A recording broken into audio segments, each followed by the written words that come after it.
Eclesiastes, capítulo 1, a partir do verso 12, diz assim: Eu, o pregador, venho sendo rei em de Israel em Jerusalém.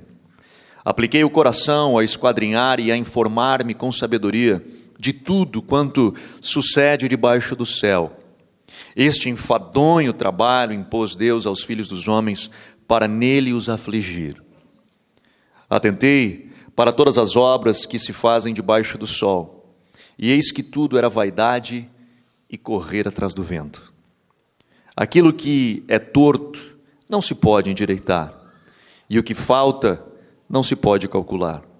Disse comigo: Eis que me engrandeci e sobrepujei em sabedoria a todos os que antes de mim existiram em Jerusalém. Com efeito, o meu coração tem tido larga experiência da sabedoria e do conhecimento. Apliquei o coração a conhecer a sabedoria e a saber o que é loucura e o que é estultícia. E vim a saber que também isso é correr atrás do vento. Porque na minha muita sabedoria há muito enfado, e quem aumenta a ciência, aumenta a tristeza. Amém. Senhor, nós nos colocamos diante de Ti, Pai, com o coração aberto, para sermos ministrados por Ti. Senhor, fala conosco nessa noite, fala conosco através da Tua palavra. Nós precisamos de Ti, nós precisamos de Ti. Precisamos, Senhor, ouvir a voz do Teu Espírito, que nos ministra, que nos instrui, que nos edifica. Sê conosco, Papai, em nome de Jesus. Amém. Essa é uma palavra interessante de Salomão, e o livro inteiro de Eclesiastes, ele resume em tudo ser vaidade. E essa é um texto interessante porque ele coloca duas coisas. Uma dele diz que é vaidade e a outra ele diz que é correr atrás do vento. Em algumas versões ele fala que é aflição do espírito. Mas eu gosto dessa. Na verdade, a minha outra Bíblia que eu uso, a Bíblia que Deus fala comigo, cada um tem aquela que Deus fala com a gente, é ou não é? Então a minha outra que Deus fala comigo, essa aqui Deus não fala comigo. A outra que Deus fala comigo, ela diz aflição de espírito. Mas essa versão que fala a ideia do correr atrás do vento, está nessa. Eu digo, bom, vou levar essa Bíblia hoje, né, vou ler nela.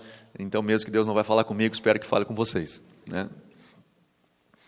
Mas é interessante essas palavras, cara. É interessante essa mescla que Salomão faz de vaidade e correr atrás do vento. O que é de fato isso? O que significa isso? O meu objetivo hoje de falar com vocês sobre vaidade e correr atrás do vento, a ideia da vaidade não é a ideia do exibicionismo, ou a ideia do narcisismo, aquela coisa do eu, como eu me amo, e como eu sou bonito, né? E como eu sou elegante, inteligente, eu. A ideia dessa vaidade de Salomão não passa por isso. A ideia da vaidade de Salomão, quando ele expressa isso, do correr atrás do vento, o que ele está dizendo, o que ele está querendo falar, ele transcende essa ideia do eu. Na verdade, ele está falando do ser. Quando ele diz da vaidade, que tudo é vaidade, cai dentro desse vazio existencial do ser humano. Eu não quero hoje filosofar com vocês, até porque não é o objetivo e eu nem me sinto preparado para isso. Não me sinto em condições de abordar a questão da filosofia. Mas a ideia da filosofia, do existencialismo, de tentar entender quem nós somos, de responder aquelas perguntas de quem sou, de onde vim, para onde vou, aquelas coisas que a gente fica sentado na beira de um lago jogando pedra e tentando entender quem nós somos, aquele conceito que o século XIX e século XX, quando surge esse conceito da filosofia, do existencialismo, lá atrás, com um cara chamado Kierkegaard, quando começa a sonhar com isso e tentar entender quem nós somos, na verdade, o ser humano, nós, indivíduos, necessitamos dessa resposta, de saber quem somos, cara, de quem realmente somos. E essa área da filosofia, esse campo da filosofia, começou a buscar respostas, porque de fato o mundo anseia em saber quem nós somos. O mundo quer saber quem de fato somos. Quem sou eu, cara? Quem sou eu, indivíduo, enquanto ser humano? E aí nós começamos a encontrar N respostas. Grandes filósofos, cara, começaram, franceses, alemães principalmente, começaram a trazer respostas de quem nós somos, de quem nós, enquanto indivíduos, somos. E aí começa a se falar de alegria, de felicidade, começa a se tentar estruturar essa ideia da felicidade, de quem é, o que é ser feliz, o que é alegria. E nós, a humanidade hoje vive nessa crise. E aí nós vemos palestrantes falarem sobre felicidade. E pessoas pagam grana para ir ouvir esses caras falarem de ser feliz, de nós sermos felizes. E quando nós ouvimos o mundo, o que nós chamamos de mundo, né? Aquela ideia fora, igreja, correr atrás disso, nós, igreja, sempre dizemos assim, cara, mas nós temos a resposta para isso. A resposta é Jesus. Nós temos a resposta para essas perguntas, quem somos, de onde viemos e para onde vamos. Parece tão fácil isso, parece tão simples. É Jesus. Tudo se resume em Jesus. Jesus é a resposta a esses questionamentos. Eu sou filho de Deus e o Senhor sonhou comigo antes da fundação do mundo e Ele me projetou e eu estou caminhando para estar com Ele. Eu vim dEle e vou ir para Ele. Para nós, essa concepção filosófica de quem somos parece ter uma resposta tão simples. E, na verdade, ao meu entendimento, as respostas que nós damos, de fato, são respostas verdadeiras a esses questionamentos. E aí você vai me perguntar, mas então por que você está falando um negócio desse hoje? Se a resposta é essa, qual a razão de tu trazer esse tema num culto evangélico? Afinal, nós já temos a resposta. Bom, a razão pela qual eu estou trazendo isso num culto evangélico, o objetivo pelo qual eu me debrucei sobre esse tema e, na verdade, me angustiei sobre esse tema, foi porque, por mais que nós pensamos ter a resposta, e eu particularmente acredito que a temos, nós estamos sofrendo dentro da igreja, tendo as respostas, da mesma forma que as pessoas lá fora que as não têm. Nós estamos tendo os mesmos efeitos que pessoas lá fora que buscam entender quem são e que não sabem, e que estão andando em roda e não sabem, encontram as respostas, e aí começam a ter depressão, síndrome de pânico, angústias. E nós, quando começamos a ver esses mesmos efeitos atingirem aqueles que teoricamente têm resposta, é porque as respostas que nós temos, ou nós não a entendemos, ou nós não compreendemos aquilo que nós dissemos de fato ser verdade, ou talvez não acreditamos de fato naquilo que dizemos acreditar. E aí eu me preocupei. E aí eu comecei a olhar para dentro da gente, cara, e dizer, puxa vida, nós que temos a resposta,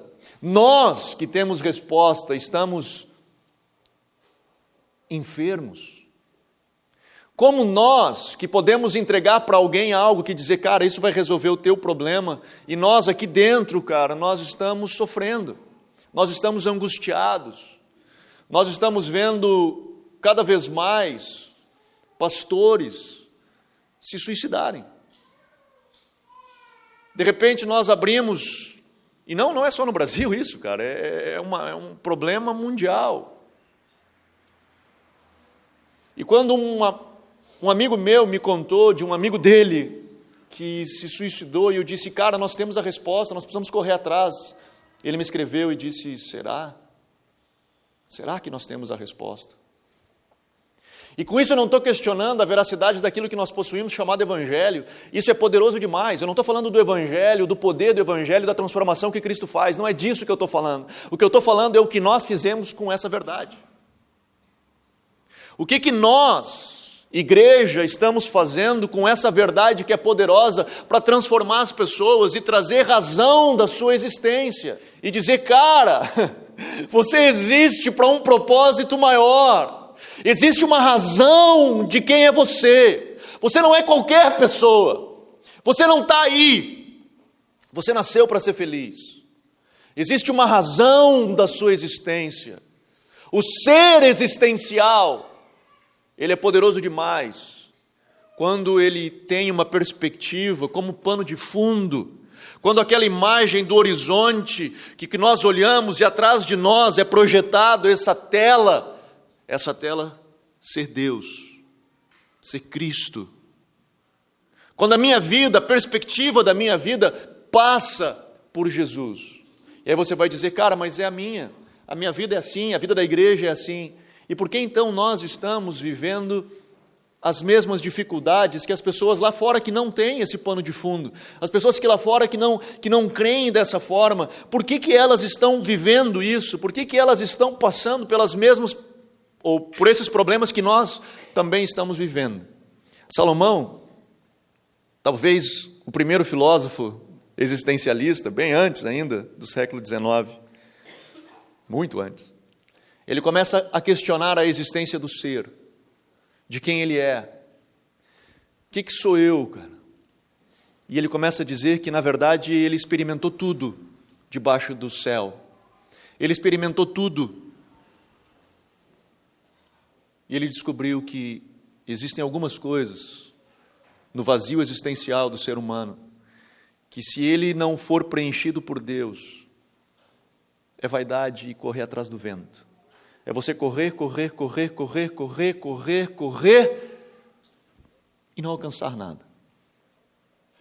Nós estamos vivendo numa era, a era da tecnologia, da informação, e talvez um dos grandes expoentes dessa geração é um cara chamado Steve Jobs, o criador da Apple, que revolucionou a tecnologia, revolucionou a informação e deixou um legado impressionante para o mundo. Um homem obstinado, já falei dele outras vezes aqui, um cara extremamente obstinado. Mas ele nos deixou um legado ruim, péssimo, que ele deixou para a humanidade, não só para os aficionados em informática. Ele deixou o legado de que a felicidade ela está no próximo passo. De que para mim ser feliz, essa felicidade, aquele negócio que me preenche aqui dentro, ele está no próximo passo. E aí então eu corro para buscar o próximo iPhone. E eu faço tudo o que eu preciso para alcançar o próximo iPhone, ou o próximo lançamento da Apple. E quando eu tenho, e eu chego, eu descubro que a felicidade ela está no próximo passo. E quando eu corro para alcançar, eu descubro que a felicidade ela está no próximo passo. E nós passamos uma vida inteira correndo atrás do vento, esperando a felicidade. Não foi ele quem criou isso. Não foi ele quem criou. Salomão se deu conta disso lá atrás. Então não vamos crucificar o pobre do Jobs. Mas ele massificou esse conceito hoje. Hoje esse conceito ele está nos nossos filhos, nos nossos adolescentes. Hoje ele está nas nossas crianças. Hoje esse é um conceito que está impregnado em todos, que a felicidade ela está no próximo passo. Nós compramos uma casa e a minha felicidade ela está na próxima.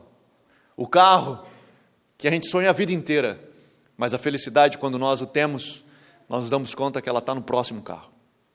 Ela está no próximo emprego, ela está na próxima venda, ela está naquele próximo negócio, ele sempre está no próximo. E nós passamos uma vida inteira tucanado, correndo atrás para alcançar algo, e quando nós chegamos naquele estágio que nós um dia sonhamos, nós descobrimos que, na verdade, não é aquilo. Que o que eu quero mesmo está depois disso, e depois disso. Então nós olhamos para a nossa família e dizemos, cara, o que eu tenho na minha casa não dá. O que eu tenho aqui comigo não está bom, eu preciso ir além. E não estou falando só de bens materiais, eu estou falando de vida, eu estou falando de relacionamento, eu estou falando de ideia de casamento, eu estou falando de sonho de família. E aquilo que eu tenho, cara, olha, eu preciso mais. E não está bom. Porque eu olho do cara do lado e o cara do lado alcançou algo diferente do que eu tenho e eu quero o que ele tem. Eu quero o corpo que aquela tem. Eu vou para a academia não porque é bom para a minha saúde, com algumas exceções. Eu vou na academia porque é importante eu estar bem por causa do outro. O outro precisa me olhar bombadão. A outra precisa me ver sarada. Nós começamos a viver uma vida a partir da perspectiva do outro. Do que o outro vai pensar. Do que as outras pessoas vão achar daquilo que eu tenho ou daquilo que eu não tenho. E por isso eu preciso ter. Porque todos estão tendo. E esse todos lê-se, na verdade, alguns. O todos é a construção que nós fizemos de que todos têm e eu preciso ter. Esse todos, na verdade, não é todos, é uma pequena minoria que chegou lá. Mas essa pequena minoria serve de referencial do todo. E nós corremos atrás. E corremos, cara, e corremos e nos doamos, e suamos, e sacrificamos os nossos filhos, sacrificamos o tempo que nós temos com os nossos filhos para chegar em algum lugar. Porque é assim, é a vida. Eu costumo dizer que tem algumas coisas na vida que elas não são justas. Tem um bocado de coisa na vida que não é justa, mas essa em especial. Que nós, pais, normalmente casamos lá pelos 20 e poucos, né? Agora cada vez um pouco mais tarde, mas casamos lá pelos 20 e poucos. Perto dos 30, vamos colocar assim, começamos a ter os nossos filhos.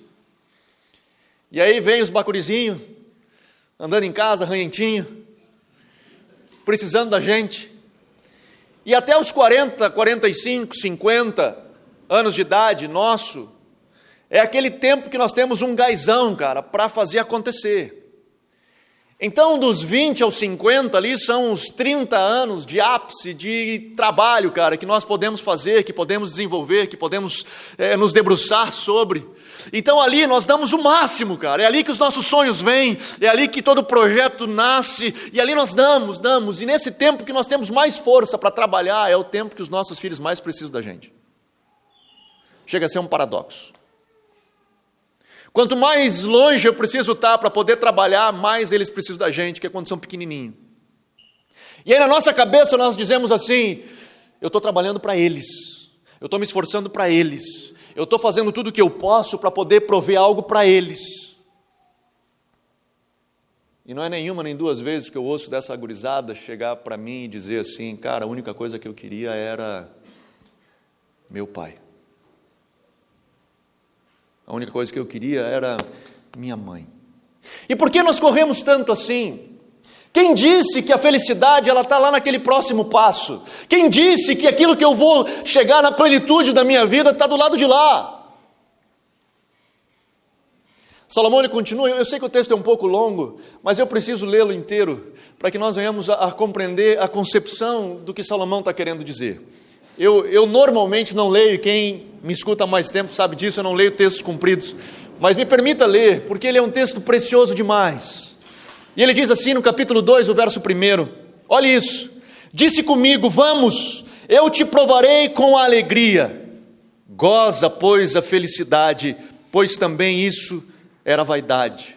Ele começa, eu vou te provar o que é alegria, eu vou te provar o que é ser feliz. Ser feliz, a felicidade, na verdade, é vaidade. A felicidade, ele está dizendo aqui, ela passa a ser sempre o próximo passo. E ele diz, eu vou te provar que é assim. No verso 2, do riso, eu disse, é loucura. E da alegria, para que serve? Por que ele faz da alegria para que serve? Porque, cara, eu botei o alvo, é lá que eu quero chegar. E quando eu chego, aquela alegria de carro novo, aquela alegria da casa nova, aquela alegria do emprego novo, 3 meses depois, onde é que foi? E aí, eu preciso de alegria, e eu vou buscar o próximo passo. E vou buscar o próximo passo. E Salomão começa a questionar isso. E aí ele diz: eu vou provar para vocês que eu vou encontrar esse negócio chamado alegria. E eu vou correr para o próximo passo. E eu vou dar todos os passos que tem que dar, até não ter mais passo nenhum para dar. E quando não tiver mais passo nenhum para dar, que eu cheguei no ápice de tudo, eu vou mostrar para vocês que, bom, alcancei a felicidade. É isso que ele está querendo provar. E aí ele diz no verso 3: resolvi no meu coração dar-me ao vinho. Vou beber. Vou beber. Eu vou beber, e aí eu vou encontrar. Regendo-me, contudo, pela sabedoria. Não foi só ser pingunço. Ele disse: eu vou beber, mas vou ter cuidado. E entregar-me à loucura, até ver o que melhor seria que fizesse os filhos do homem debaixo do céu durante poucos dias da sua vida. Ele pensou: vou beber com sabedoria, sem loucuragem, mas eu vou beber. Ele diz: vou virar homem de negócio. No verso 4, empreendi grandes obras. Não foi qualquer coisa, foram grandes obras. Edifiquei para mim casas, plantei para mim vinhas, fiz jardins e pomares para mim, e nesses plantei árvores frutíferas de toda espécie. Fiz para mim açudes, para regar com eles o bosque em que reverdeciam as árvores. Me tornei um grande homem de negócio. Me tornei um cara que tinha tudo. Comprei sítios, fazendas, plantei todo tipo de árvore, botei um açude, regava tudo, deixava tudo verde. Ele diz, verso 7, comprei servos e servas, e tive servos nascidos em casa. Verso 8, amontoei também para mim prata, ouro e tesouros de reis e de províncias. Provi-me de cantores e cantoras e das delícias dos filhos dos homens. Na minha Bíblia está 2 pontos, para explicar o que é para ele a delícia dos homens. E ele diz, mulheres e mulheres. Meteu a cara e teve muitas, 1000 mulheres. Eu vou ter tudo. Vou caminhar o que dá. 1000 mulheres. Verso 9. Engrandeci-me e sobrepujei a todos que vieram antes de mim em Jerusalém. Perseverou também comigo a minha sabedoria. Tudo quanto desejaram os meus olhos, não lhes neguei. Nem privei o coração de alegria alguma, pois eu me alegrava com todas as minhas fadigas, e isso era a recompensa de todas elas. Verso 11. Considerei todas as obras que fizeram nas minhas mãos, como também o trabalho que eu, com fadigas, havia feito. E eis que tudo era vaidade e correr atrás do vento, e nenhum proveito havia debaixo do sol. Existe um cara chamado Salomão, que ele teve tudo o que nós podemos imaginar ser possível de ter. Ele foi para viver a vida, seja beber, não para virar pingunço, mas com sabedoria, sem loucura. Ele foi empreender, se tornou um grande empreendedor, um grande homem de negócios, com uma grande empresa, muitos empregados. Ele era um cara apaixonado como homem, pensou, eu vou ter muitas mulheres. E teve muitas mulheres. Acumulou muito dinheiro, ouro e prata, muito dinheiro. E tudo que o coração dele desejou, ele não privou em nada.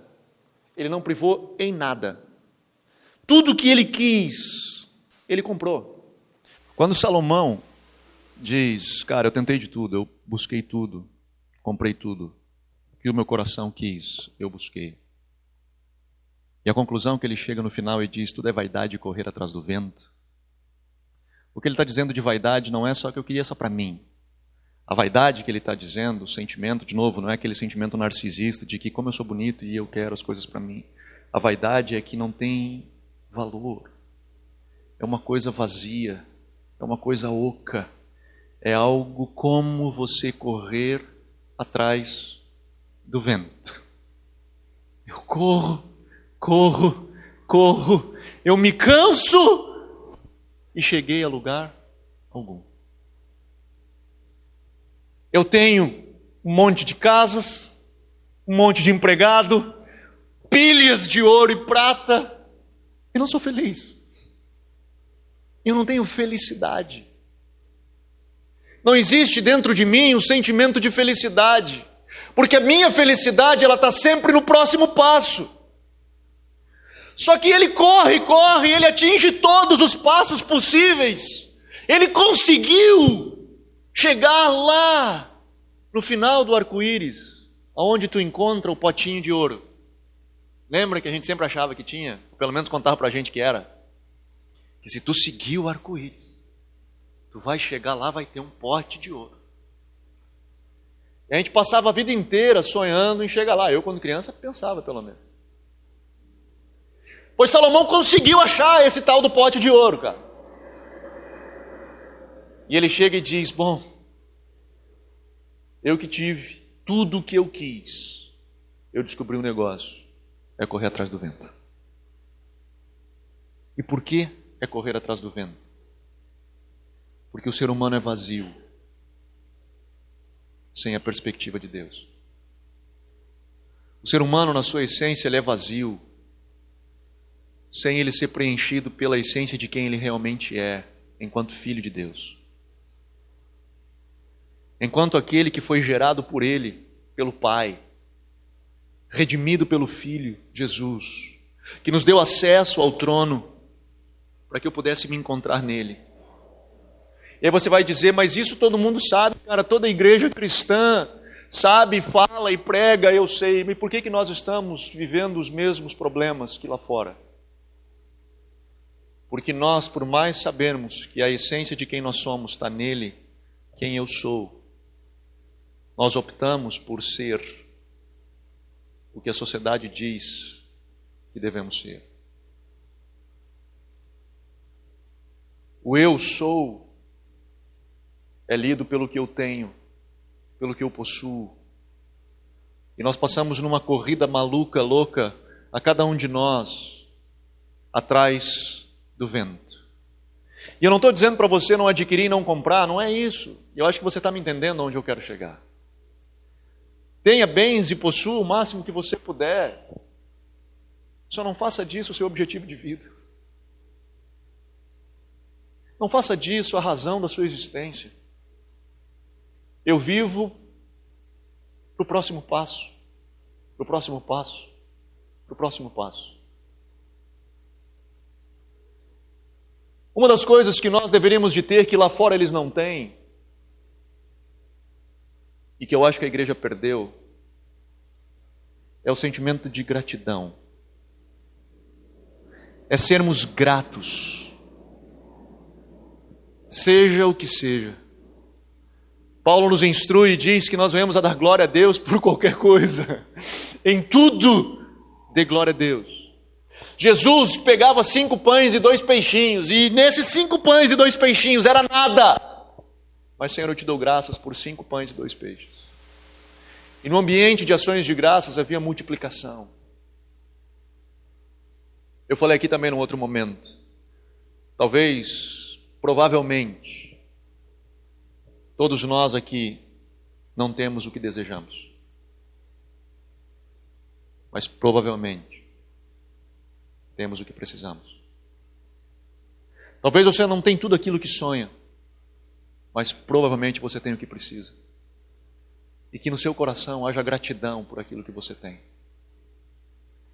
Acredito eu que a primeira chave para nós rompermos com esse legado de que a felicidade está no próximo passo, o grande segredo para nós rompermos com isso chama-se gratidão. Sermos gratos a Deus por aquilo que temos. Não estou dizendo para você não ambicionar, não estou dizendo para você não sonhar, eu não estou dizendo para você não correr atrás do sonho. Se eu puder ter um carro melhor, claro que eu vou querer ter um carro melhor. Se eu puder ter uma casa melhor e prover melhor aos meus filhos, eu vou querer fazer isso. mas que eu seja grato com aquilo que tenho. Se nós pudermos ser gratos, eu acho que é a primeira chave que nós temos para romper esse ciclo. Segundo ponto, que eu acho que nós, como cristãos, precisamos saber viver, é nos ver a partir dele. Começar a olhar a nossa vida a partir dele. Que quando as pessoas nos veem, elas nos veem como pano de fundo seja Cristo. Que atrás de nós esteja o Senhor e a nossa vida seja nele e a partir dele. O grande problema hoje que eu vejo no meio da igreja evangélica, no que tange ao tema que eu estou falando, é que nós estamos sofrendo as mesmas consequências, ou os mesmos problemas que as pessoas lá de fora sofrem, porque Deus, ele faz parte da vida da gente. Ele não é a razão pela qual existimos. A nossa vida não é lida nele e a partir dele. Nós lemos a nossa vida em nós e a partir de nós. E Deus é aquele ente que existe também no mundo para contribuir para que eu alcance aquilo que eu anseio de alcançar. Deus é aquele cara que contribui comigo para mim alcançar aquilo que eu sonho. Deus é o facilitador do próximo passo. E se Ele não facilita o próximo passo, eu abandono Ele, porque Ele não me serve para nada.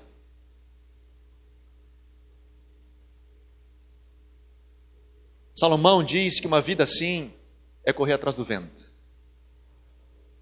Uma vida desse jeito, sem Deus na essência, sem ter a minha vida lida nele e a partir dele, é você correr atrás do vento. É uma vida oca. Você pode ter muito e não ter nada. E ele diz, cara, isso tudo gerou um negócio, fadiga. E tudo que eu tive, cara, foi cansaço demais. Tive tudo isso e me gerou um cansaço enorme. Porque a nossa felicidade está sempre no próximo passo.